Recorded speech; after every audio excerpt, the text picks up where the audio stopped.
Fear? Not fear, no. I use the word apprehension, I think. I can't really say that I was afraid of anything at all. I think the fear really factor only came into it on the flight over, on the basis of how will I react for my first time under fire, and will I do justice to the regiment and not let down my comrades.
Just like a terrible, terrible lottery ticket.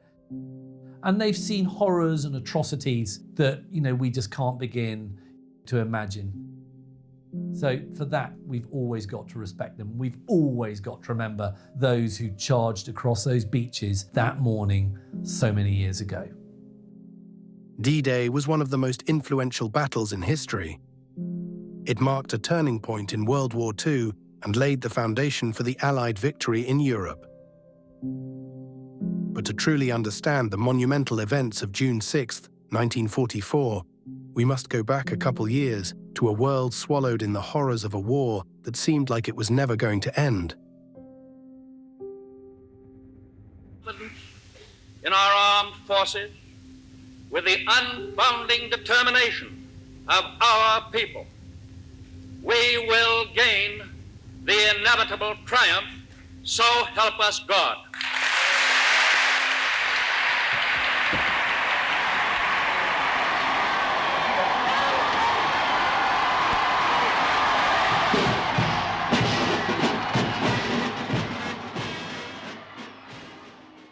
By early 1944, the world had been at war for, 5 years?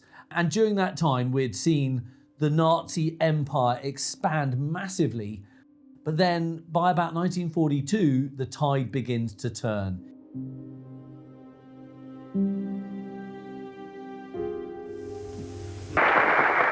This is the end of the beginning, and that's what Churchill pointed out. And I think in his memoirs, he said, from this point onwards, we didn't lose a battle.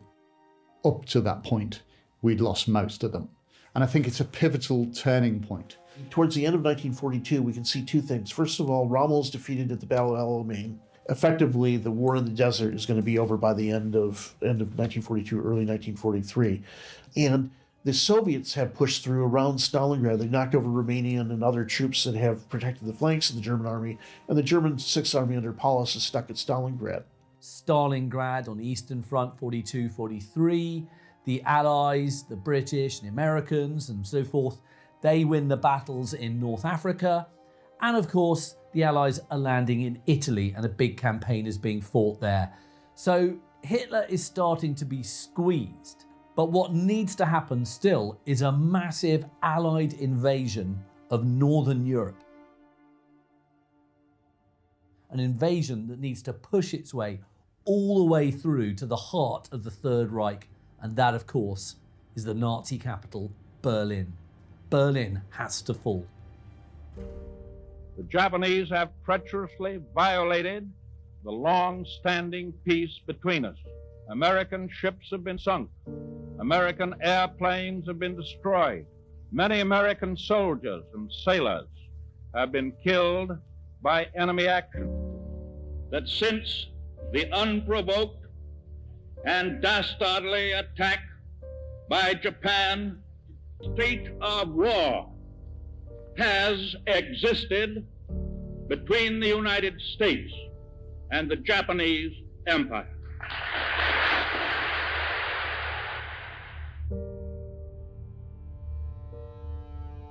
The British Empire, the Commonwealth of Nations, was now backed up by the energy, enthusiasm, engagement, and facilities and resources of the Americans.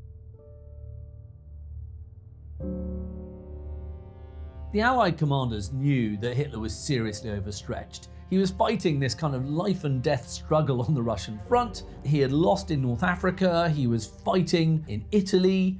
There was a lot for Hitler to contend with. And so what they knew is that Hitler was in a relatively weak position. If a new front was going to be started in France, then Hitler was going to really struggle. It didn't mean that the result was a foregone conclusion. Believe you me, the Allied invasion of Europe, was a highly risky maneuver.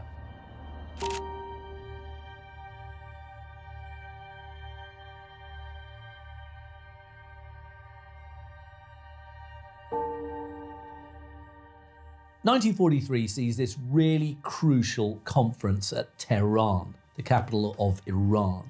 And that's where Churchill, Roosevelt, and Stalin all meet each other in person for the first time. These are three men who hold the huge power base because these are now allies. Now, Stalin is very impatient. He's saying to Roosevelt and Churchill, listen, I've been fighting Nazi Germany and have lost millions of men and women since 1941. And his attitude is slightly, what are you guys up to? When are you going to mount your big second front against the Nazis in Europe? This second front, the idea of squeezing Nazi Germany. Yeah, all right, well done in Africa, well done, in Italy, but that's not going to change things. What you've got to do is invade northern France. And so that would require an assault on Fortress Europe, whilst the Eastern Allies, that is, the Soviet Union, would be attacking on the Eastern Front. And make your way through to Germany so we can squeeze Hitler like this. Germany, over the years, has always feared a war on two fronts. That is essentially what happens at Tehran. It's a lot of negotiation, power play between the three biggest Allied figures on the planet. Sie täuschen sich alle, die glauben, dass auch nur ein Riss in das Gefüge unserer einzigen Bewegung gekommen sei. Sie steht fest, so wie dieser Block hier, ein friedliebend und aber auch tapfer ist. Und ihr müsst friedfertig sein. There were many senior figures within the German armed forces, the Wehrmacht, who were very, very privately negative about Hitler's role as a military leader.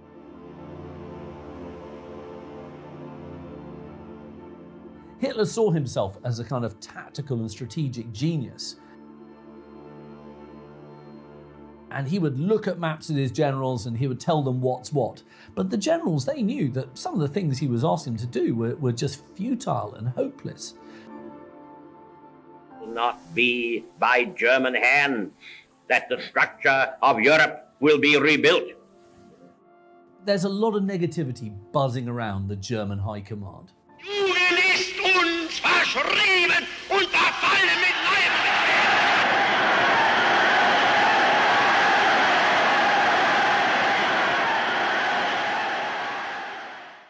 It was clear that the tide of the war began to turn against Germany. The Conference of Tehran strategized their final approach to dismantle the Axis powers, agreeing on the necessity of opening a new front in Western Europe.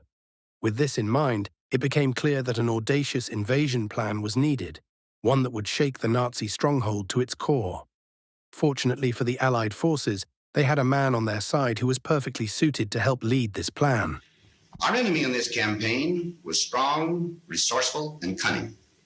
But we were welded together by fighting for one great cause. General Eisenhower was a man who had started off the Second World War as a colonel. By the time 1944 arrives, he's become the supreme commander of Allied forces in Europe. One of the things about Eisenhower, who's in command of the theater, is that he is not so much a combat officer, but a supply officer. He is meticulous in the preparations for invading France.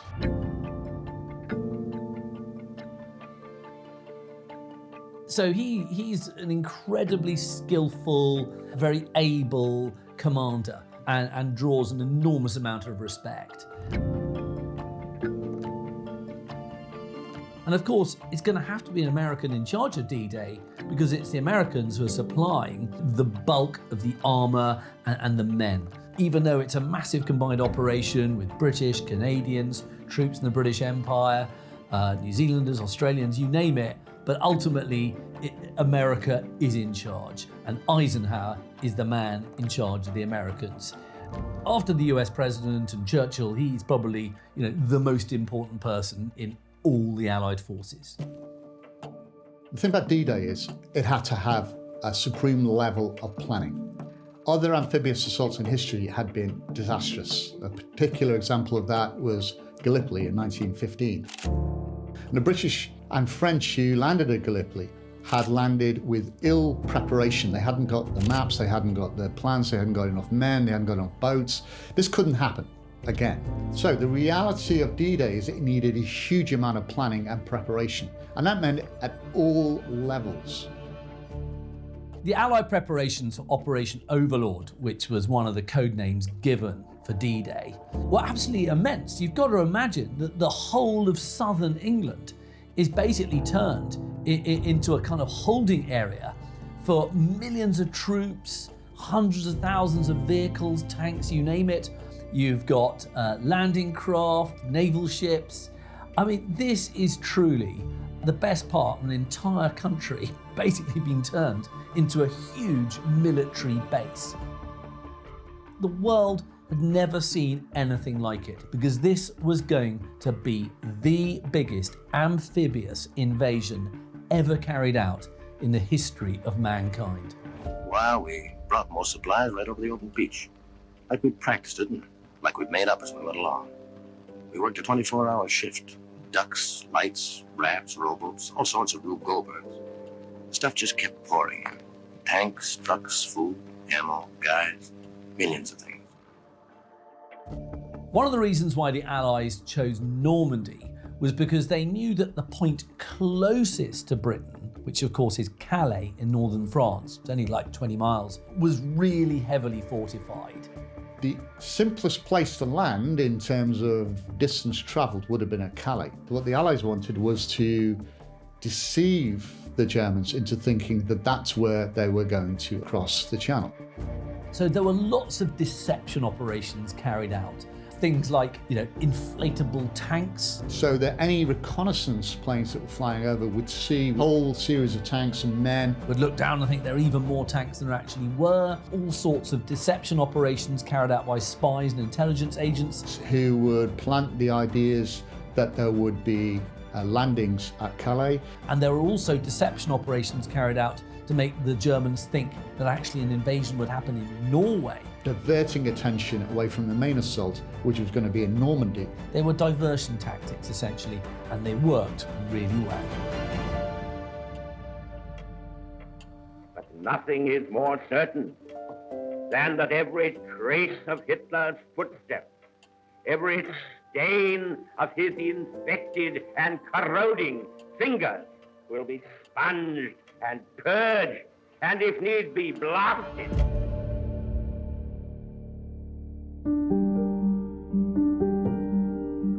The Germans during this time have also undergone preparations. They know that with the retreat in the east and the movement into Italy that France is next. So what the Germans had created was something called the Atlantic Wall. The Atlantic Wall was this huge series of fortifications that stretched all the way from the very north of Norway all the way down to the Pyrenees with the border of Spain and France. In effect, the Germans were kind of recreating what they had defeated in terms of the French. The French had created a Maginot Line, which was a land-based barrier. Well, what the Germans were trying to do was keep onto their possessions by having a fortress wall all along the coast of Europe. And it was built by hundreds of thousands of forced and slave labourers at the instruction, at the command of the Nazis. And the Atlantic Wall was basically just what it sounds. Huge concrete wall, thousands and thousands of miles long, complete with tons of different types of defences. So of course you have, massive guns built into it, machine gun nests, concrete bunkers. There would be barbed wire obstacles. You have tank traps, ditches. They've also put in a large number of mines along the whole beachfronts and in the waters approaching them. This was a huge undertaking, and it was there to kind of provide security to the Germans to say, listen, Europe is impregnable against the British and the Americans. Any invasion is just going to run into this wall, and that's going to be the end of it. So this is a huge project that takes years and years to build, and you can still see so many remnants of it today because these massive bits of concrete are basically impossible to get rid of.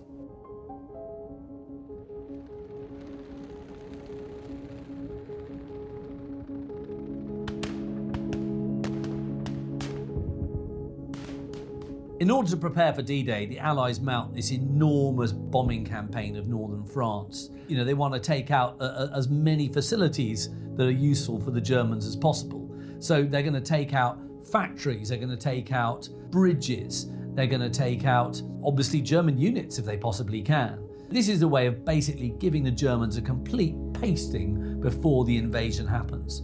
But of course, what also happens, if you're bombing occupied France, you're also going to kill the locals, you're going to kill French people. And this is a really, really horrific and tragic side effect to this bombing campaign. But at the time, without laser-guided GPS munitions, accurate bombing was simply not possible. So this is a big problem, but the Allies can see no other way.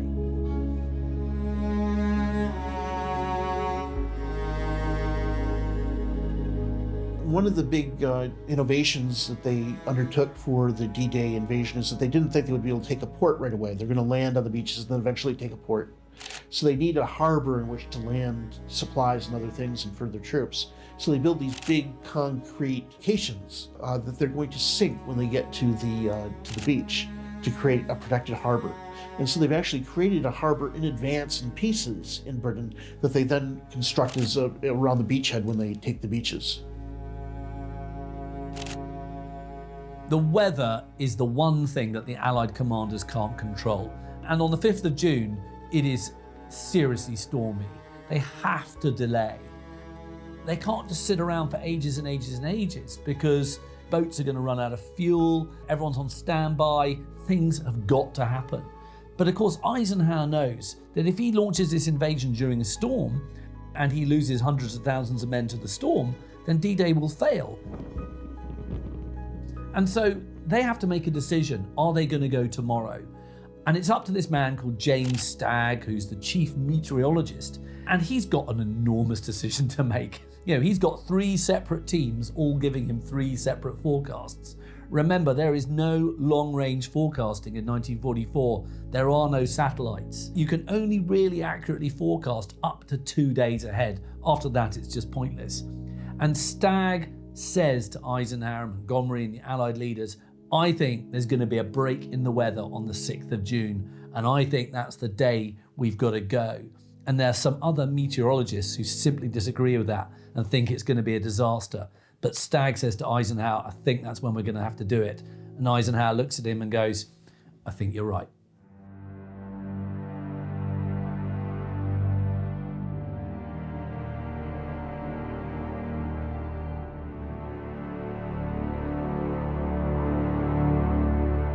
The Allies had air superiority over northern France, and so the night before D-Day, they were able to drop lots of men, lots of paratroopers, behind the German defences. It's one thing just to punch your way against the Atlantic Wall, but it's also quite clever to land behind it. And so you're already kind of pincering and encircling the German defenders. And of course, what it's also going to do is create tons and tons of confusion behind German lines. They don't know which way to go. Do I defend that way or do I defend that way? So those landings before the actual amphibious invasion are a crucial part of D-Day.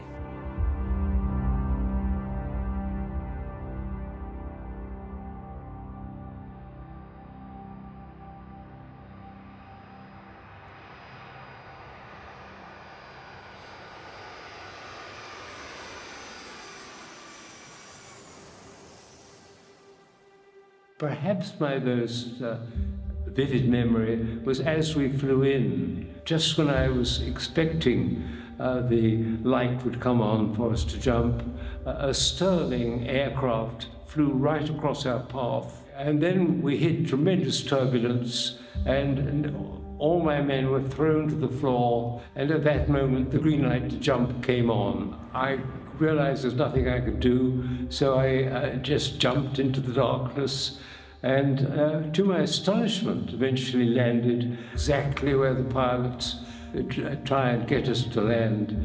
This pilot to the aircraft, who was a Norwegian, who had been so encouraging to us and so exact in how he had dropped us, a couple of months later, his plane carrying in logistics to Normandy was shot down and he was killed. But that's, I'm afraid, war. So often it's the good man who goes. Soldiers, sailors, and airmen of the Allied Expeditionary Force, you are about to embark upon the great crusade toward which we have striven these many months. When people think of D-Day, they think of those Allied landing craft going across the Channel, landing on the beaches in Normandy, ready to do battle against the German defenders. And that naval part, the amphibious part of D-Day, was called Operation Neptune. And that was also accompanied, all those landing craft, hundreds of thousands of troops, that was also accompanied by a massive naval bombardment of the German defences. We will accept nothing less than full victory. And let us all beseech the blessing of Almighty God upon this great and noble undertaking. We knew where we were going because we had all that mission. So we knew that. We knew we were all going somewhere. Eventually, as we're halfway across the Channel, we learned we were going to Normandy. But where Normandy was, we had no idea.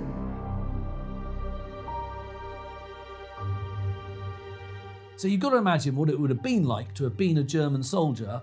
Middle of the night, there are Allied planes flying over your head. Then you wake up in the morning, massive naval bombardment of your positions. And then at some point in the early hours of the morning, if you survived all that, you look through your binoculars and suddenly you see the Channel awash with landing craft. You know, this is the moment. This is the big invasion. We shall fight in France.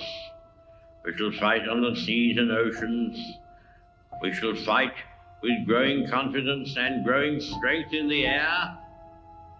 We shall defend our island, whatever the cost may be. We shall fight on the beaches. We shall fight on the landing grounds. We shall fight in the fields and in the streets. We shall fight in the hills. We shall never surrender. And if, which I do not for a moment believe, this island, or a large part of it, were subjugated and starving, then our empire would carry on the struggle. So you are in a boat. You're going to be feeling seasick. You're going to have absolute apprehension. You're not sure what's going to happen. Because these guys are frightened, there was a survey carried out looking at about 1/5 of soldiers lose control of their bowels when they're scared. So you've got a lot of that going on. As soon as that landing craft door falls forward, you're going to have to run out onto that beach. And that ramp goes down to enable you to run off onto the beach and storm the German positions.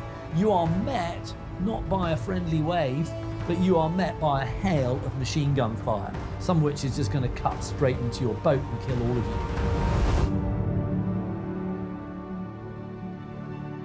you. In American psychology classes at the university level, one of the things you learn is that when they stormed the beaches at D-Day, more Americans died of heart attacks than died of bullets. And that is because, large part because of the terror that everybody was involved in. The thing about amphibious warfare is you have to contain the soldiers that are attacking you on the beach so that you can drive them into the sea. That's always the doctrine. It would have been total chaos and total confusion because you would have just had a massive flurry of bullets shooting against you, people next to you falling and dying. And then you've got to wade through the water all the time under fire from those Germans on the Atlantic Wall. Just the sheer overpowering noise of machine guns blazing away. Every single one of those men must have been incredibly apprehensive, would be fearful, would not know what they were facing, but absolutely knew that they had to get off that beach, because as soon as they land on that, they're a target. If they could get off the beach, then they would be in a position to be safe. And the sheer violence and noise and disorientation and the fear, and how any of them managed to make it up to the fortifications to actually then begin to engage with the Germans, frankly, is a miracle. You know, I'm amazed it wasn't more of a slaughter than it was.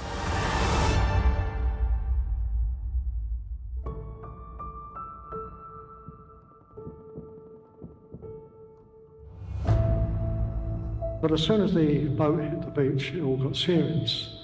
And I suppose as an 18-year-old boy who, though had survived the Blitz, had never seen a dead person in his life before. And bearing in mind I was second wave, an hour and a half behind the first wave, the carnage on that beach was something to be seen. I won't even try to describe it to you, it's so horrible. And for a few seconds I come to a screeching halt, you could say. But that sticks in my mind very, very vividly. The first thing that comes into your mind, and you poor devils, all those that are in those craft, and there must be hundreds and hundreds of them. That morning of D-Day is my most vivid memory, and I will always remember that.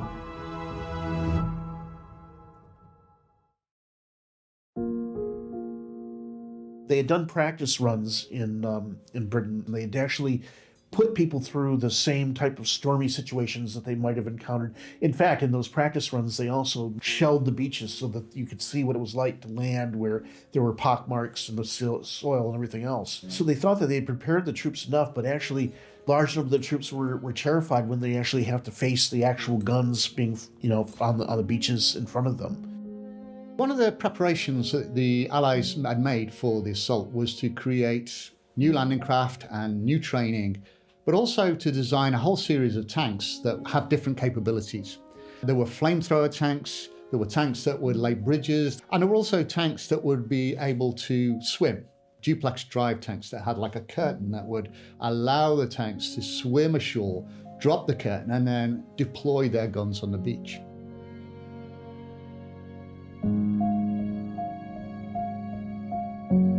One of the challenges is the American General Omar Bradley didn't trust these tanks. I think he felt that maybe there was too much complexity to them, they were a different type of tank, there was more training required. So at Omaha, the only tanks that were deployed was the duplex drive tanks, these tanks that could swim with a sort of curtain around them. And they were swamped. So the vast majority of the duplex drive tanks that would provide fire support on the beach had sunk. As the men were landing, they were pinned down on the beach, and they therefore took an immense amount of casualties. The Germans had to do whatever they could to hold back the Allies. And one of the weapons most feared by Allied troops was the 88mm gun that was initially an anti-aircraft gun, but was now used, on the ground against Allied tanks and also Allied soldiers. It would just rip you to pieces. As men get out of the landing craft, they're going to face fire that is crossing, what's known as enfilade fire. So they'd be facing fire, not right in front, they would be crossing fire.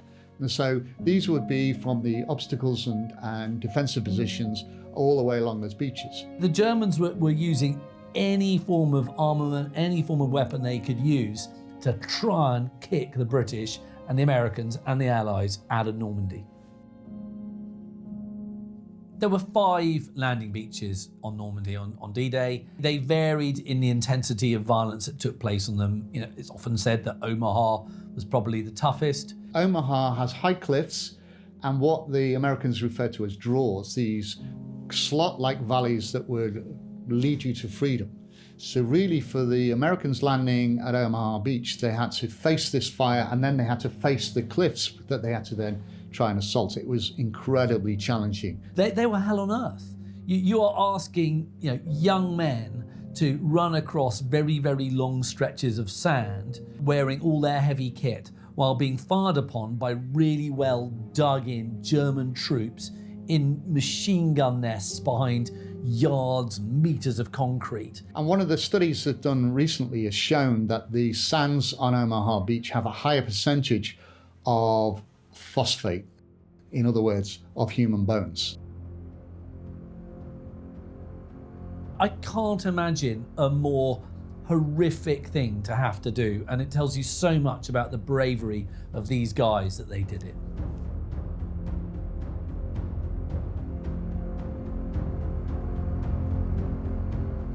Twas the 6th of June in 44. I stood there on a foreign shore. I'd never been aboard before. I looked around, what did I see?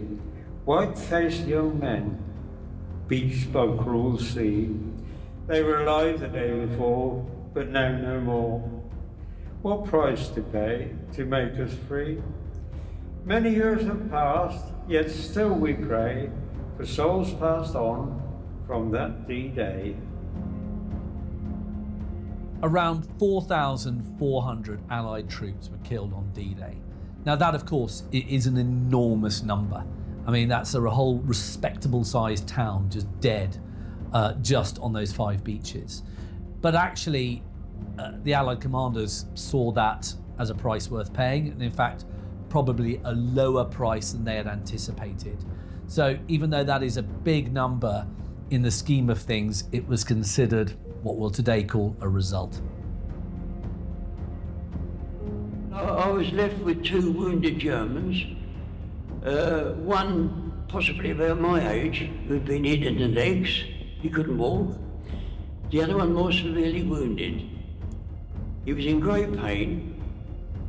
All I could do for him was to give him my morphine and moisten his lips.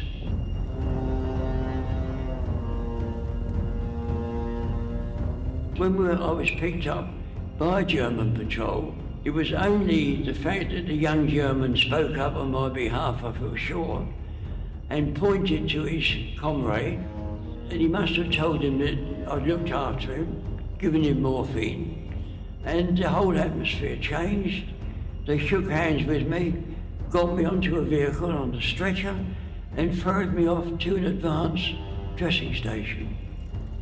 It did actually teach me something about life.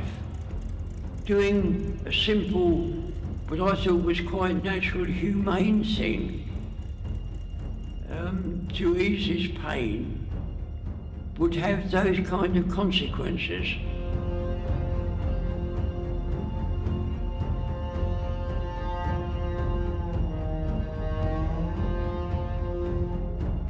It would possibly, if you like, pull me back from the brink of death.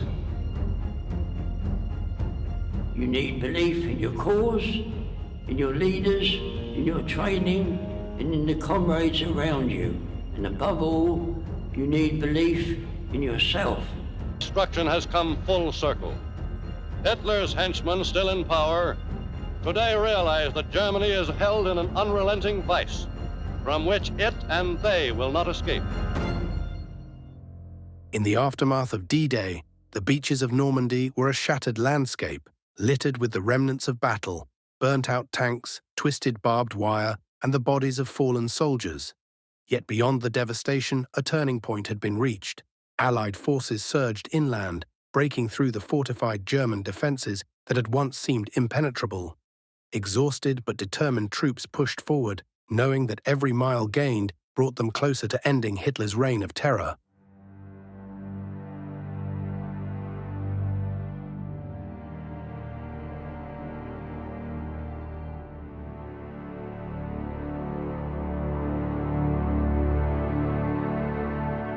After the Allies successfully land on D-Day and start using those beaches to, get tons and tons of men and material into northern France, what now follows is the Battle of Normandy.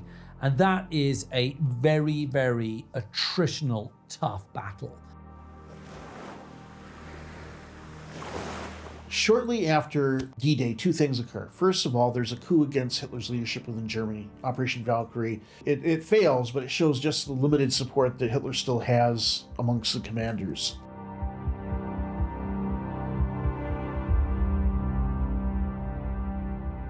Another thing that happens is in the Eastern Front, this is when the Russians launched the major Operation Bagration. This pushes Germans finally out of the remainder of what they hold of Russia. It's the most devastating operation against the German army in the whole war. 450,000 Germans are killed, and it cuts off 300,000 Germans in the Kurland pocket in Estonia. Now, there's one element of the invasion of France in 1944 that's often overlooked, and that is something called Operation Dragoon. That is the code name for the invasion of southern France by the Allies. Now, this was agreed to at Tehran by Roosevelt, Stalin and Churchill. Invade France from the top and the bottom, squeeze the Germans, and in some ways, spread their effort, make them weaker. The operation went really, really well. There were very few casualties. The landings were, not as anywhere near as strongly opposed as those in northern France. And so the Allies were able to make really good progress up the Rhone Valley. Now, this does help D-Day in northern France and the invasion of northern France, because of course the Germans do have to commit troops to try and hold back the invasion from the south. So even though Dragoon is largely overlooked, it is actually a really key component of D-Day.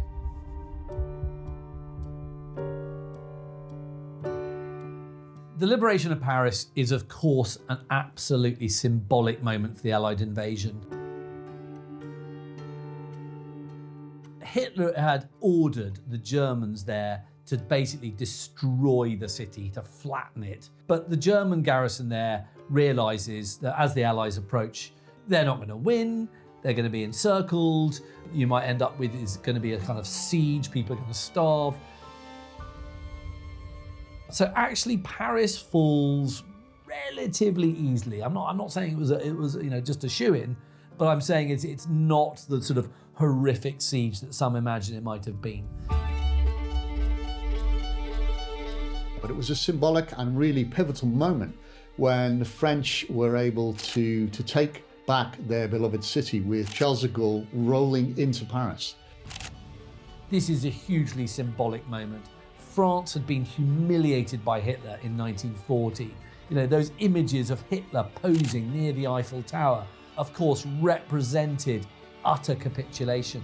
The fact that a French division was able to roll into Paris and to liberate that was the moment when they knew that France was to be free from the yoke of the Nazis, and also that the end of the war was coming. For that swastika to come down off the Eiffel Tower and be replaced by the French tricolour was a hugely morale-boosting moment and really showed that D-Day and the tide of war were going the way of the Allies.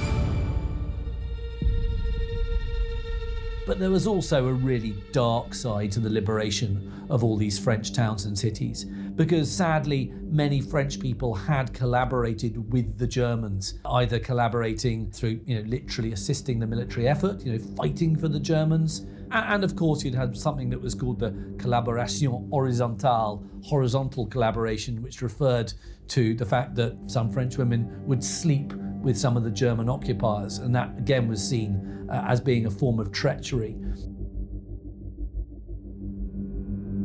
And what takes place is very, very vicious. It was called the Épuration Sauvage, the wild purge, the unchecked purge, in which collaborators were just shot summarily without trial. And the estimated around 7,000 collaborators were executed in a very short space of time, just shot there and then.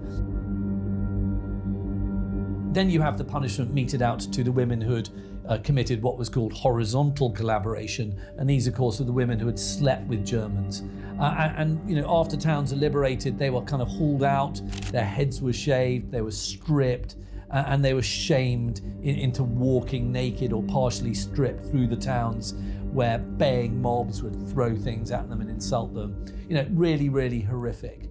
So you've got this sort of dark side to the celebrations of liberation. You've got this kind of dreadful reckoning. And any society that's occupied by a foreign force is always going to have these kind of twin elements to it. You're going to have the heroes saying we resisted, and you've got the other people who collaborated suddenly meeting often very, very grisly ends indeed. Victory in Europe brought wild rejoicing throughout the Allied world as the Big Three announced the downfall of Nazi Germany. New York's celebration is typical of the nation's joy at the end of nearly 6 years of war in Europe. It's a great day as a thankful people let loose their pent-up emotions. In Chicago, tears of joy mingled with cheers as 1 million people sang and danced in the streets. Make no mistake, D-Day is a very, very big nail in the coffin for the Axis war effort. The fact that the Germans were not able, there was no way they were going to win once the Allies had got their foothold and were able to push the Germans back. Because, there is no way that Hitler can win the war now on two fronts. Yesterday morning at 2:41 a.m., at General Eisenhower's headquarters, General Jodl, the representative of the German High Command, and of Grand Admiral Dönitz, the designated head of the German state, signed the act of unconditional surrender of all German land, sea, and air forces in Europe to the Allied expeditionary forces and simultaneously to the Soviet High Command. Hostilities will end officially at 1 minute after midnight tonight, Tuesday, the 8th of May. Today is Victory in Europe Day. To the completion of our tasks, both at home and abroad. Advance, Britannia. Long live the cause of freedom. God save the King. Always be an England, and England shall be free. If England means as much to you as England means to me.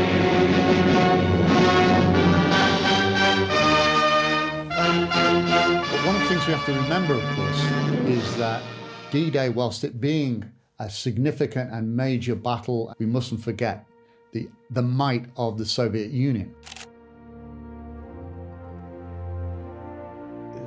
There are people who say that it distracts attention from the main role played by the Soviets in defeating the Soviet Union. But in reality, in addition to the Western bombing of Germany, D-Day helped to start to distract, to prevent further reserves from being sent to the Eastern Front, started to where it helped to speed up the wearing down of German resources so that they perform less and less well on the Eastern Front.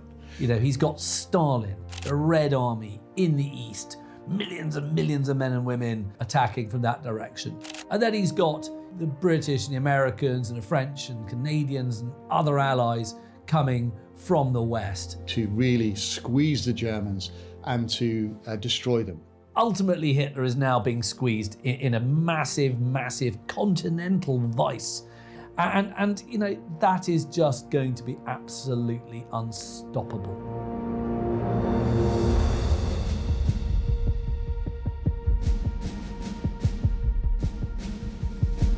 What for you is a haunting memory of danger and sacrifice one summer long ago is, for your country and for generations of your countrymen to come, one of the proudest moments in our long national history.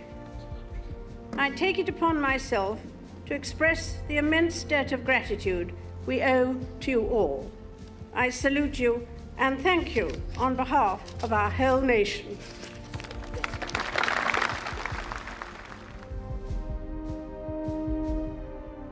So the opportunities of D-Day allowed for the second front to be open, to create this vice and to deliver on victory, and that's why it's one of the most significant battles.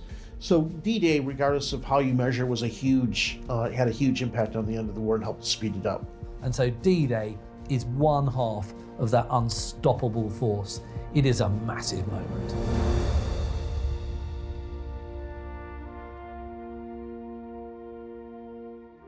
After nearly 80 years, I'm resting on my oars. I think of Thamesmen that I knew on D-Day's blood-red shores. For me, it's been a privilege to work with such good men, and if I had the option, I'd do it all again.